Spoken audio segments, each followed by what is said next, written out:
Doug, I always like it when they're in the presence of greatness, and we are definitely in the presence of two of the greatest baseball broadcasters in America today. It's the voices of TBS, Brian Anderson and Ron Darling. Gentlemen, welcome to Starkville. What a setup. Great to be here. Ooh. Wow. I don't know. I feel like this is going to be a disappointment, Brian, now. I know. Ron and I have been attached at the hip for the last 2 weeks, so Jason's just pulling us back in to test our friendship. That's right. You guys love hanging out with each other. I know that. No, 100%. Yeah. Nobody I'd rather hang out with more than with Ron Darling.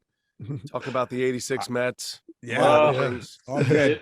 One of the things that Brian and I, why we have a good relationship, is we never talk about the 86 Mets. So it's outstanding. It's true. Okay, we'll keep that in mind. I promise not to ask you about the 86 Mets today. Thank you.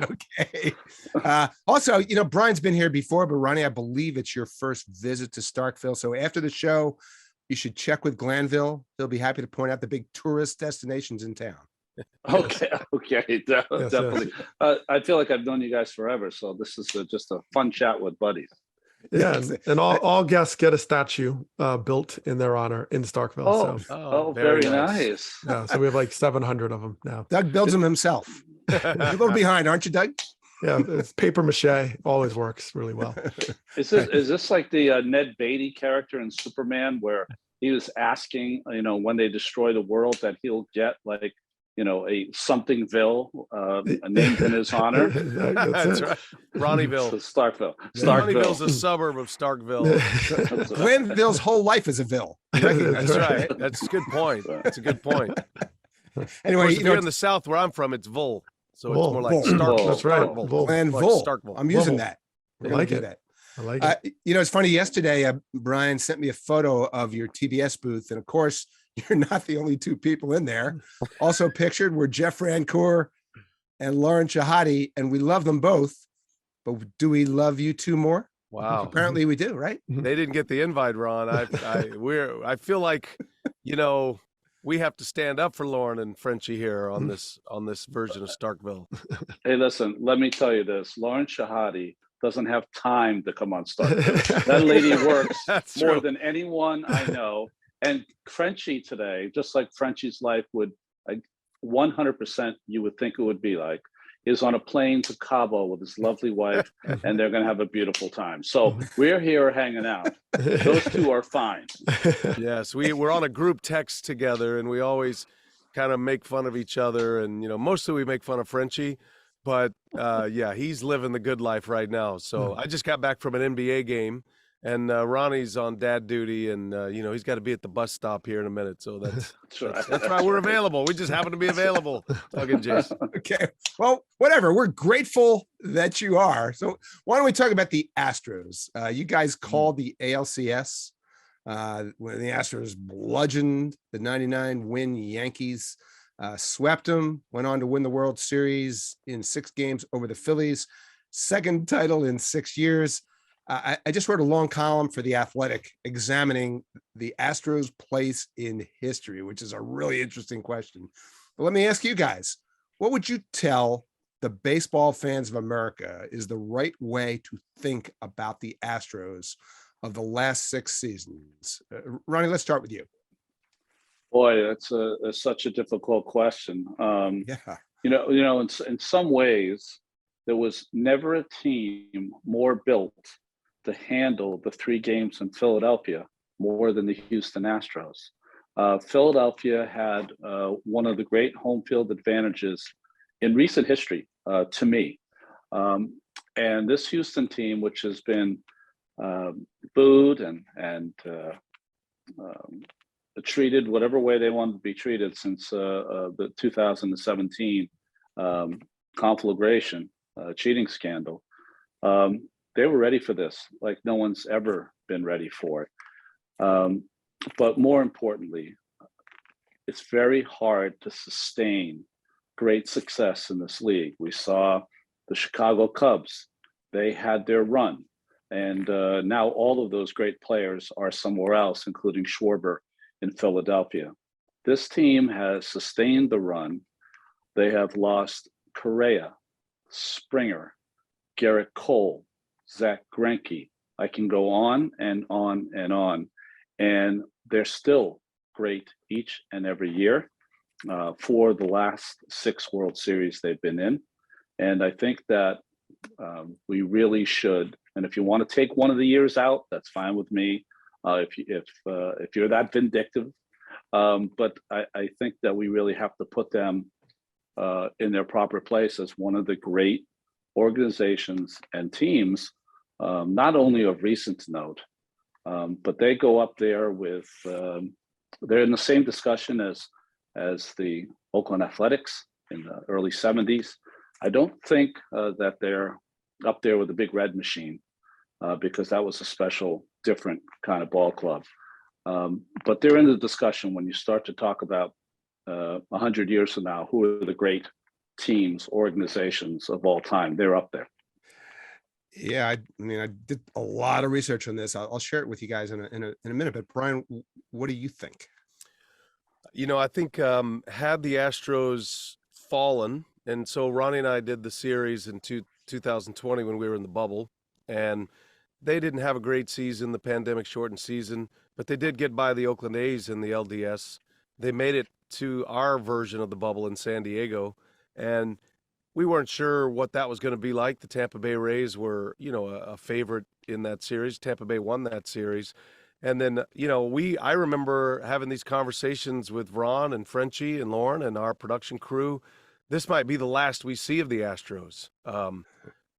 And it wasn't. So I think in that context, because they've been so great since and they've maintained this level of play, we've had many discussions about how we were going to present the Astros and talk about their history on our own broadcast the last 3 years. And we've all kind of come to the consensus that it needs to be mentioned. It's part of their history. It happened. They got punished for it. And this version has nothing to do with that, I would say, and especially the 22 version. And I think Ronnie's right, because they're so battle tested, not being liked. They've kind of adopted and accepted being the villain wherever they go on the road. They're beloved in Houston. Their crowds are loud and raucous, and they love their Astros. So then they get to go on the road, and then they're kind of used to it. So they're hardened by what they've been through. And I think maybe the most important piece to that puzzle is they are so abundantly talented that when you're that talented, and Ronnie's been on a few teams like that, when you're so good, it doesn't even matter. It doesn't matter what people think about you, how they react to you, because pretty much at every position, you're better than your opponent. And I'm actually surprised the Phillies beat them twice. They had a little snatch 'em back in game 1. They didn't lose a single game that I called this year. They swept the division series and they swept the championship series. And man, I saw 0 holes with that team, and they deserve their place. They are one of the all-time great teams, and on this run of success, one of the all-time great franchises in this window. I mean, I threw the word dynasty out there, and I think in the modern era of baseball, that applies to the Astros. Yeah, Doug, I haven't even posed this question to you yet. You should weigh into on what you think the Astros' place in history is.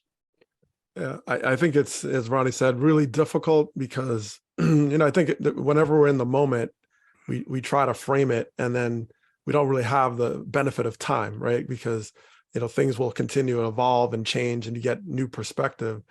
I think it's just been hard to frame them even around victories or, based on personnel changes, manager with Dusty Baker coming in. Obviously, I had a different type of bias because Dusty coming in, knowing he was kind of like the cleanup crew, but knowing how positive he's been in the game, that it sort of became a different kind of reset button. But for a lot of fans, especially those directly affected 2017 teams that they beat, that's going to be eternal.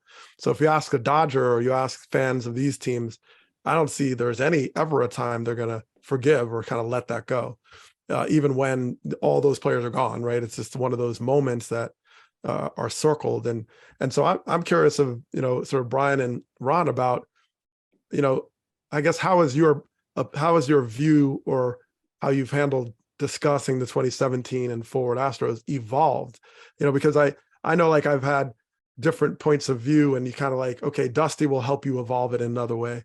What have been really the big moments of how you frame the Astros in its evolution to how you talk about them today? And I'll start with you, Brian. Well, we went from the first time this kind of came up when we get to 19, we get to the 2020 season, and now they're good again and they're surfacing once again. It was a more extensive conversation, and it did everything that had happened to that point needed that context. And but I don't feel that way now about this current group of Astros. I do think Dusty Baker was a brilliant hire. So we talk about the Astros in the context of why James Click was brought in, why Dusty Baker was brought in. That situation has not been normal either. They're each on 1-year deals, and both of them are coming back. It looks like now as we record this, but even in the postseason, we weren't sure. You don't know. We would talk to Dusty and ask him if he was eager to come back, wanting to come back. Why hasn't he gotten an extension? Same with James Click. So, there's always that little element with the Astros that I think from the outside, and I've got an older brother who's a scout with their chief rival, the Texas Rangers. So I hear his perspective a lot, but I think it is the perspective around baseball that they are the team that teams want to be like and win like, but they're also the team that is in the crosshairs of everything bad about how they got to this place. And so, the sign stealing scandal aside, what they've done, even in the middle of that, with the signing of all these great players, this different kind of way to think about Latin players, not just trying to grab the best talent that are in the age range of 16, 17 years old, but go for the older player. And all of those guys, I mean, they've all given them great dividends. So I think you got to give them credit. They deserve their credit, and I don't blame those affected, especially the Dodgers, the Rangers, those in their division. I don't blame those ill feelings about the Astros, but you have to give them credit for what they are now, and that's kind of our perspective from a national perspective is, what were they? This is what they went through. This is what they are now, and what they are now is incredibly impressive. That's funny. After listening to Doug, I think you're right, Doug. I think there's going to be a segment of the baseball population that will never, ever acknowledge these Astros. They mean nothing to them. That 2017 kind of nullified the Astros as even an organization to be trusted or treated with respect. I totally get it. But what they mean to me over the course of time, we certainly have lost a lot of the cast of characters, whether it's Beltran, who might not ever manage in the game of baseball, who had a job managing before the scandal hit, to Cora and AJ Hinch that lost their job and now are managing again, and to others. I think you have an organization that will always be not only treated as a winning organization, but a notorious organization as well. And that's all well and fine. I think, the history will treat them whatever way they treat them. But as far as looking at what they've done as an organization, I just find it remarkable with everyone trying to figure out in this day and age how to do it better than everyone else. With all this information, they still do it as well as the Dodgers. I'll put the Dodgers in the same breath, right? The Dodgers spend more, but they use all of this information and they figure it out. And they also have, they've done it a lot of different ways. They've done it where pitchers have gotten the last 12 outs of the game. Starting pitchers have done it. They've done it where they've had remarkable a lineup with some of the better players in the league. They did it this year without really hitting. I mean, if they had hit the way they usually hit, they would have run the gambit on the World Series as well. If JT doesn't snatch it back in Game 1, that might have been 4-0. I mean, that's kind of how good they are. And Altuve didn't hit. You can add a lot to that list. JB didn't pitch that well until Game 5, but they just win. They just figure out how to do it. And it was Lunau's team before. He'll probably never work in the game. It's Click and Dusty's now, and that might only be for a minute. So they are the champion chameleons of all time. You guys will be shocked to hear I did a little research on this, but I did a little research on this. So over the last 6 seasons, they've had a winning percentage of .622. That means they have played like 101 win team for the last 6 years. Yeah. And now they've won 2 World Series. We have not seen a team win 2 titles and have a winning percentage that high over any 6-year period since the Yankees, but not the Yankees of 1996 to 2000, the Yankees of the 50s. So no team has done this in more than 6 decades. No other team besides them has done this in the expansion era. And then obviously a bunch of Yankee teams from the 20s, 30s, 40s, they did it, but there'd only been 2 other teams in the live ball era, 4 other teams in the World Series era, and them. So I'm really curious how you guys react to that, because obviously one of the titles is tainted. Brian, let's start with you. When you rattle that off, what I think about, my first thing that popped in my mind is, and they didn't do it with the same formula for this 6-year window. It's been a different formula. When they went full analytics and just it was just the way they approached every inch of the game, they totally changed. And they brought Dusty Baker in, and Dusty Baker, I think, was brought in because they needed that goodwill. And Dusty's such a legendary figure in the game, even more legendary now. How could you get on the Astros? Because the guy who is speaking for the Astros twice a day, every day for 7 months is Dusty Baker. And that turned out to be a genius stroke, because they have got, I'm not saying they don't use analytics, and everybody does, but they are the team that didn't strike out a bunch. They are the team that put the ball in play. Contact was important. Their starters went deep in games, which made their bullpen even better because they didn't have to pick up so many innings. So they didn't fool around with openers for the most part. They hardly did that. So when you rattle that off, it just makes me think about, like, the teams that sustain success are the ones that are pliable and can move a little bit. James Click is as analytics minded as it gets. And Ron and I felt real tension, good tension though, between Dusty and the coaches, the group in the clubhouse versus the front office.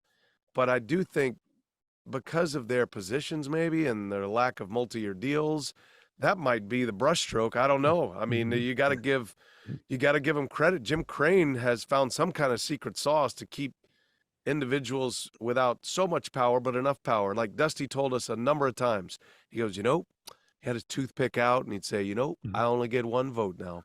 I used to get all the votes, but I only get 1 vote. But he would fight for certain things. And I'll tell you the one thing that, because we had him in the regular season too, and Ron and I talk about this a lot, but the one thing he fought for more than any, 2 things. Number one, that Maldonado catches their top 3 pitchers, because their top 3 pitchers wanted Maldonado, even though they acquired Christian Vasquez. Number 2, he was adamant that Jeremy Pena hit second. Adamant. They did not want him hitting second in the front office. And they made that clear. Dusty made that clear. And while the front office won some of those, measurements and let's do this, Dusty didn't relent on those 2 things specifically. And I mean, Jeremy Pena, like MVP ALCS, MVP World Series. So they have been dominant, and they haven't had the Yankee formula in the dominant eras. It hasn't just been roll them out. This is who we are. They've actually changed quite a bit, in my opinion. Yeah, and they decide not to sign Correa. And if you look at Correa and Pena's regular season, take away the post because Pena was so great. Just look at the regular season. They didn't lose too much with a rookie who's 25 years old. That to me is amazing. They lost George Springer, who's one of the greatest athletes in the game right now, maybe slowed by time, betrayed by the calendar. But during his postseason run with Houston, was there anyone better in the postseason as a leadoff hitter? No, nobody. They lost him. They've spent the last 2 years trying to replace him. They really didn't. And then all of a sudden, Chas McCormick hits a couple of home runs and makes a catch for the ages. Their bullpen, the fungibility of bullpens, the way they work. You could get an arm that pitched a season ago that was one of the worst arms in the game. They come over to Houston and they're the setup man. Their ability to sign Latin players, pitchers, in this example, 5 of them, from Abreu to Valdez to Urquidy to Garcia to Framber Valdez, not only to sign them, but some of them they waited on and they kept an eye on and signed them at 19 or 20 or 21 years old and then developed them. Those are things that I know every team is trying to do, but they're doing it better.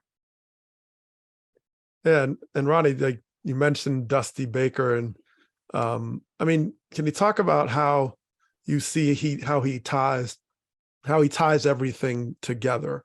You know, I mean, you've had opportunity to play against him. You've seen him in so many different phases. I mean, you know, so what have you seen about his managerial style and how he actually is the bow on top of all of what you just described?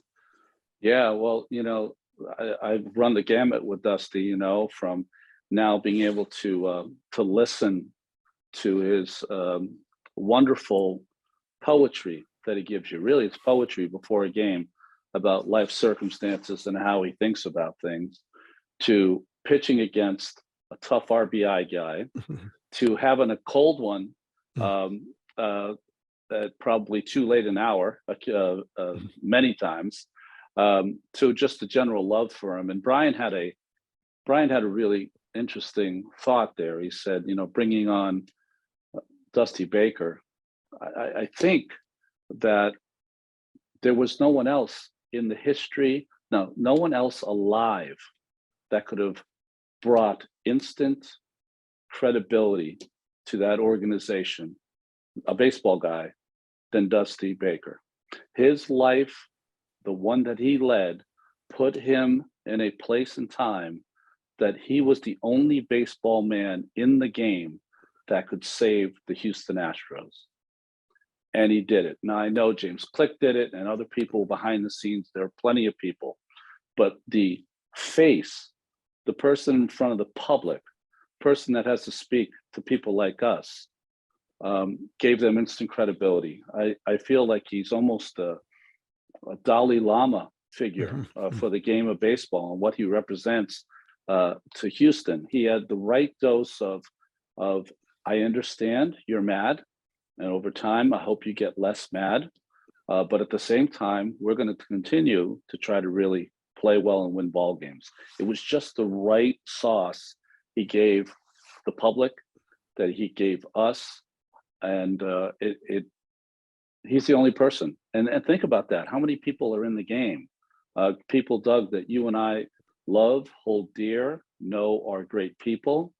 I don't know if they would have been up for this job. It needed a 70-year-old man of great context, of great structure, and of great empathy that could have gotten this done. And I'm just, I don't know, I'm just so happy for, you know, this is, I don't know how it's going to sound, but I'll say it anyway. You know, there was a narrative for many people about Dusty Baker. And, you know, I think that in this series, I was afraid of that narrative that people love to throw on him would be one that would start again. And for him to win the World Series and to bury that narrative forever. And I don't, I have my own reasons why he has that narrative. Many of them obvious, maybe some not so obvious. I'm just so happy that the tallest man who lives his life with his shoulders back and his head held strong will do that forever now. It's so funny because Dusty, we would go into these meetings and, and every day we would be writing things down that we would want to use. Like my favorite one to this day, and I probably said it 10 times in my own life since, but Dusty would say, we'd ask him about, hey, you're 73 and what's your future? He goes, oh, don't let the old man in.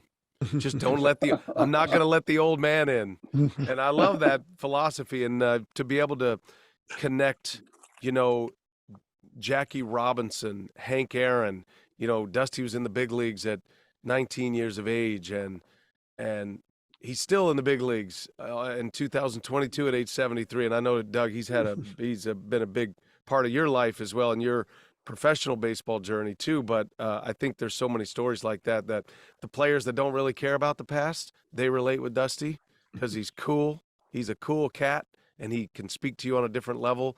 And then the players that want to digest history and understand it and feel it and appreciate it.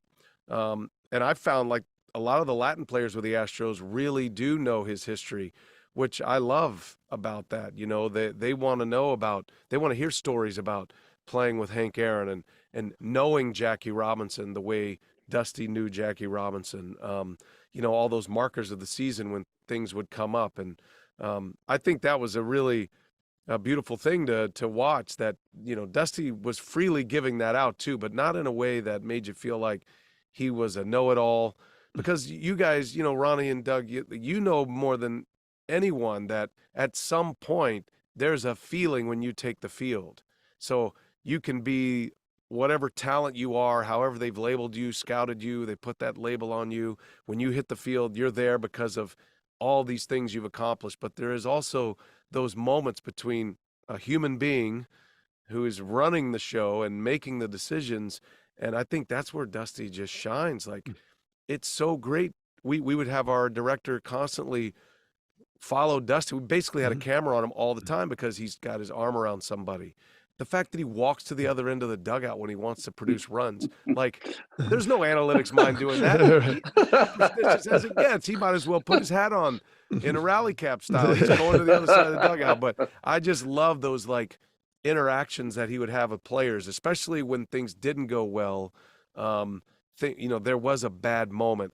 The images and the relationship and reaction Dusty had when Mancini made that play in Philadelphia at first base, that says it all for me. You talk about a manager that's in it with you always. That's really what separates this age, I think, this wave of baseball and the analytic-minded game versus what you get down to when you're just dealing with human beings.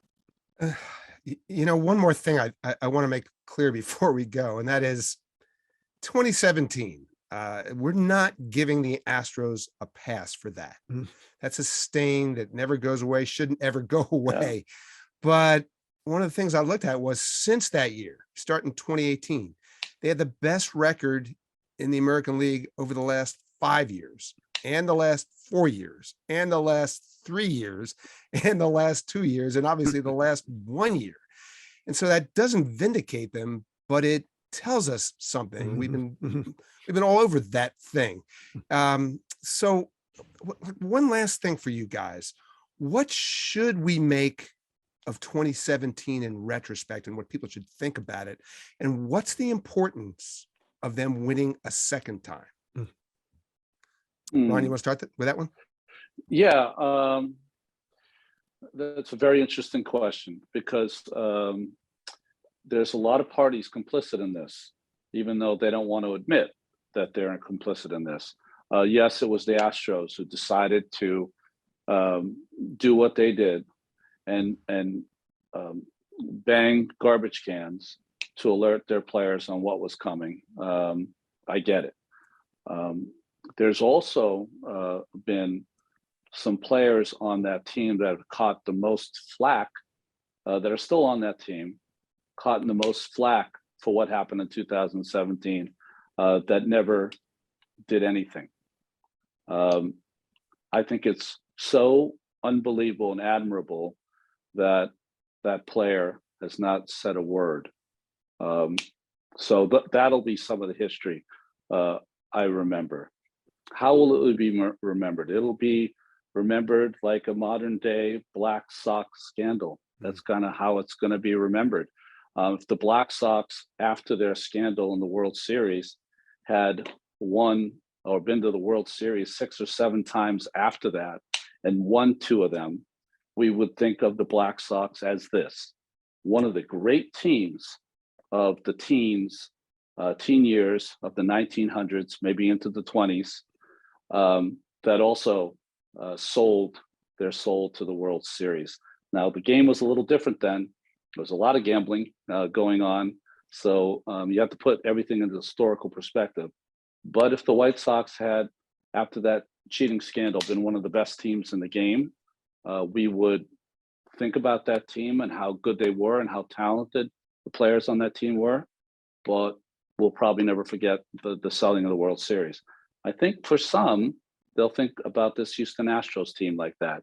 That 2017 kind of stains their reputation forever to many, but you can't deny the greatness of these ball clubs in so many different ways, and what they've done for a fan base in Houston. But let's face it, there wasn't 50,000 people coming to the every game when they were losing $1.15 every year. So that's been a complete turnaround in that city where I don't know, are they more popular than the Texans? I would say 100%. Yeah. Football in Texas, Brian, No, more important than baseball, more important than football in Texas. I mean, it's true. He's right, and I've never seen more adult human beings wear baseball jerseys anywhere in my life than in Houston, Texas. I did a San Antonio Spurs game in the NBA, and there were 20 Astros jerseys, 2.5 hours. So I agree with Ron. For me, we all take our jobs very seriously. We love what we do, but there is something kind of interesting, funny, unique, entertaining about a scandal. There just is. So they have a scandal. That's 17. That's their scandal. I love the 1919 reference. I think that's a good one. And, I'm reading, was it Shy? You probably know the backstory, Jason, but I think it was Shibe Park when they dug it up. Or maybe it's the Polo Ground. But they found a wire that went all the way from center field to the third base coaching box. Polo Grounds. Like, that was 100 years ago. And so, yes, think about the way we talk about that now. That's kind of what it is. Like, there have been all these pockets of scandal that have come up. I'm way more passionate and upset still about the steroid era because my brother was affected by that. He didn't do it and, would never had a chance. So that bothers me more. They cheated. They got caught. I think most teams, and I hate even saying it this way, but it's true. And you guys know, everybody's doing something or trying to do something. And those, what they did kind of changed the game and how, I think PitchCom is a big part of that. I think the way we're looking at the game is different. And so who knows, but you can't put this current group in my opinion. I mean, you can if you want, do whatever you want. It's whatever entertains you. That's the beauty of it. But for me, I don't put this current group in the 17 group either. And honestly, I don't know how much 17 trash can banging really helped. I'm sure it helped a little. But who knows? We don't know how many players actually got the trash can. We don't know how many received it. There have been so many players through the history of baseball that never wanted signs, even when they had them from second base. They went too far, the Astros, for sure. But you don't know how it affected the games. It certainly did on some level, but just it has its place. And it doesn't affect me at all. I don't think about that other than what we kind of have to say for context of the team doesn't affect me at all. I don't think any less of this team right now because of 2017. And Doug and Jason, if you just let me finish my original thought, I didn't finish it. That was my fault. I couldn't remember it. But baseball is complicit in some of this. There were a lot of unregulated things that they were trying to introduce in the game, in the dugouts, that we still have, that they honestly have to give a lot more thought to. Whether it's the iPads or any of the stuff that is so close related. There should not be phone calls to a back room to figure out whether you want to replay something that happened on the field. That's why you get paid as a manager. Decide for yourself. I know in the booth when something looks funny, take a shot. If you're so brazen and 100% behind what you think you saw, that would really be compelling if someone had the chutzpah to decide to do that. And all of the electronics are certainly what we have in the world and everywhere around us.